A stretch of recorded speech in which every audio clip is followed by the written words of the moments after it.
Goa Organics వారి skin care, hair care, wellness products కోసం AP, తెలంగాణలో డిస్ట్రిబ్యూటర్లు కావాలను వివరాలకు స్క్రీన్ పైన ఉన్న నెంబర్కి కాల్ చేయండి. పాపం మందుబాబులను కష్టాలు వెంటాడుతున్నాయి.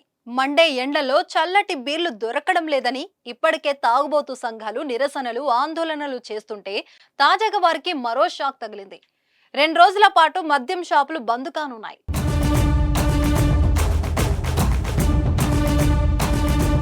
అసలే ఎన్నికల టైం, మందుకు కొదవ ఉండదు. ప్రతిరోజు పార్టీలే, కళ్ళ ముందు మద్యం సీసాలే. ఇక ఈ ఎన్నికల ముందు రోజు అయితే మందుబాబులకు పండగే. కానీ తెలంగాణ సర్కార్ మందుబాబులకు బ్యాడ్ న్యూస్ అందించింది. 2 రోజుల పాటు మద్యం షాపులను మూసివేయాలని ఈసీ ఆదేశాలు జారీ చేసింది.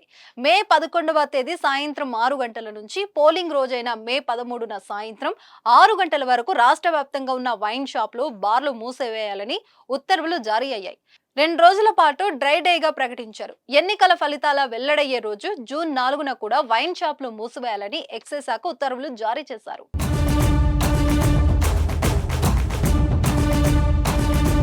మే 13న పోలింగ్ జరగనుంది. పోలింగ్ సందర్భంగా ఎలాంటి అవాంఛనీయ సంఘటనలు జరగకుండా ఈసీ నిర్ణయం తీసుకుంది.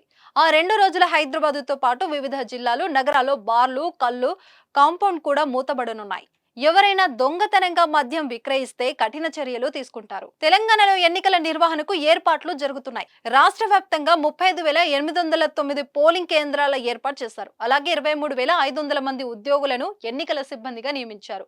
155 కంపెనీల కేంద్ర బలగాలను ఎన్నికల భద్రతకు వినియోగిస్తున్నారు. తెలంగాణ లోక్సభ ఎన్నికల్లో మొత్తం 525 మంది పోటీ పడుతున్నట్లు ఈసీఓ వికాస్ రాజు తెలిపారు. సికింద్రాబాద్ లో అత్యధికంగా 45 మంది, ఆదిలాబాద్ లో అత్యల్పంగా 12 మంది అభ్యర్థులు పోటీ పడుతున్నట్లు వెల్లడించారు. మొత్తం 285 మంది స్వతంత్ర అభ్యర్థులు లోక్సభ బరిలో ఉన్నారని తెలిపారు.